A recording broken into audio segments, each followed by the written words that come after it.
Chat GPT, પરપ્લેક્સિટી, Instagram, YouTube આ બધું આપણા માટે ફ્રી કેમ છે? જ્યારે તમે ચેટ જીપીટીને કંઈક પૂછો છો, ઇન્સ્ટાગ્રામ પર સ્ક્રોલ કરો છો કે યુટ્યુબ પર વિડીયો જુઓ છો, ત્યારે તમને લાગે છે કે તમે ફક્ત યુઝર છો, પણ સાચું તો એ છે કે તમે ટ્રેનિંગ ડેટા છો. તમારી દરેક સર્ચ, દરેક લાઇક, દરેક કમેન્ટ આ બધું એઆઈને સ્માર્ટ બનાવવા માટે વપરાય છે. સિલિકોન વેલીનો એક ગોલ્ડન રૂલ છે, if you are not paying for it, you are the product. જો તમે વસ્તુ વાપરવાના રૂપિયા નથી આપતા તો તમે જ એની પ્રોડક્ટ છો. ચેટ જીપીટી તમારા કન્વર્ઝેશનથી શીખે છે. ઇન્સ્ટાગ્રામ તમારી પ્રેફરન્સને ટ્રેક કરે છે અને એડવર્ટાઇઝરને વેચે છે. યુટ્યુબ તમારા વોચ ટાઈમથી અલ્ગોરિધમને ઇમ્પ્રૂવ કરે છે. અને સૌથી મોટી વાત, આ બધો ડેટા ઇન્ડિયા જેવા ડેવલપિંગ માર્કેટમાંથી આવે છે.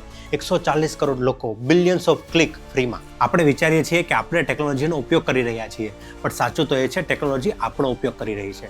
આપણી ભાષા, આપણા વિચારો, આપણી ચોઈસ બધું ડેટા બની રહ્યું છે. ફ્રી સર્વિસીસ ખરાબ નથી, પણ સમજદારી એ છે કે આપણે સમજીએ કે આપણે શું આપી રહ્યા છીએ. બસ યાદ રાખજો, જ્યારે પ્રોડક્ટ ફ્રી હોય ત્યારે તમે જ પ્રોડક્ટ છો.